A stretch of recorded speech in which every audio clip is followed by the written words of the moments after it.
you want to kick off? Hi, Mikel. Hi. Since the winter break, your defensive numbers have been amazing, I think, not just the goals conceded, but the underlying stuff too. What, without revealing all your tactical secrets, what's changed and what's made that suddenly so tight?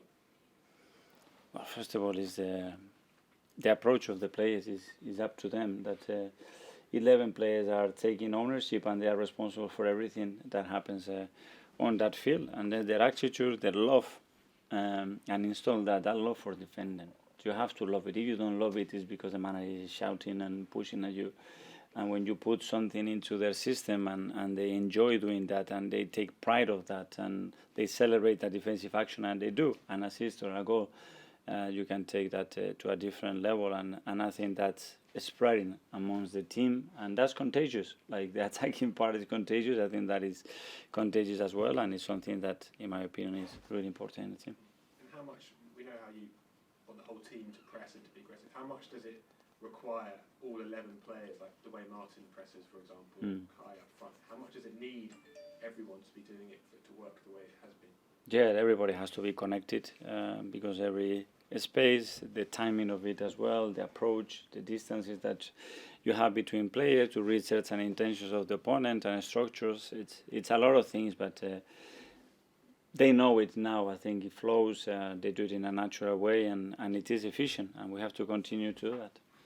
Thanks, Sam. Gary? Can I ask you, Mikel, how many points do you think you'll need? You always ask me this question. I never get it right. So you can This is the chance to get it right. Yeah, I don't know. As you were saying now, the demands, I don't know. You might have to win every game. I don't know. I have no clue. There's a lot of games coming up. We're all going to have crazy schedules, and this league, it might be different to last season. And anything under 90 points, I think it will be very difficult. Sort of recently you were talking about onions and peeling layers, and in the sort of when the form dipped. Where did that kind of, what was your conclusion once you peeled those layers away of the onion? That we have to improve in every aspect. That's it. At the end, that's what all managers do, I think, is try to be better in everything that we do, and especially start winning as quick as possible, because that's the best thing to have to win again. Gary, we're going to have to rush just quickly. Porto played on the referee in the game of the set pieces, with sort of falling to the ground and disrupting like you. Is that something you would be concerned that other teams on the Premier League teams could do it, but they would kind of exploit that in a way and stop that weapon, which has obviously been a good weapon for you? Yeah, but there is obviously, the opponents are going to put strategies in place to try to stop our threats, and I will have to come around and find the next one to keep finding those threats. We'll have to rattle through the last three. Jordan, if you can, please. Hi, Mikel. Hi. Incredibly, and you can correct me if I'm wrong, if I am wrong, but I don't think Thomas Partey has played in midfield with Declan Rice this season. I think he played at right back against Forest prior to when he picked up his injury. How exciting is it to be able to unleash that combination of those two in midfield, because they're such physical presences and they're obviously very talented players, but to finally have them as a pair? Yeah, I think they only play in the Community Shield together in midfield, but after that, no. So that tells you as well, how much we have missed Thomas the whole season. A player like him that hasn't really played much with us, and the impact that he can have for the next 3 months, I think it can be really big. Thanks, Jordan. Ed? Hi, Mikel. Hi. You mentioned some of the younger players have got this, their tummies are still empty, which is really interesting. Do you sense now this season, and especially at the moment, given the way the team's been playing the last few weeks, that they're really focused on the target, and that they're not going to kind of stop until you achieve what you want to? Yeah, and the target is clear. Is be better every single day, and when it comes to the weekend, earn the right to win and do everything that you possibly can to earn the right to win the game.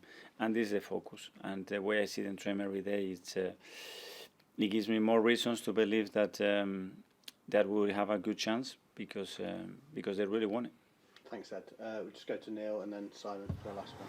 Just follow up on the question about Thomas and Declan in midfield. Yeah. What Thomas can, even with Declan, the effect it can have on him. Do you think it can help him as well as the combination, the possible combination, and how he can help each other?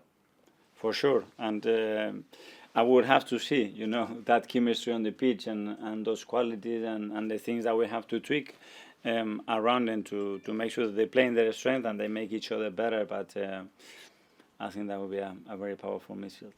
Thanks, Neil. Mikel, just on Bukayo, he's got 7 goals in 5 games now. I know we've heard from him just before when he's talking about Cristiano Ronaldo and these sort of goal-scoring wingers. Do you think for him, he should be looking at those players who score sort of 25 goals and thinking it's realistic for him to think I can be that type of winger? Do you think that's in his capabilities? Well, I hope he's doing that because he can become much better.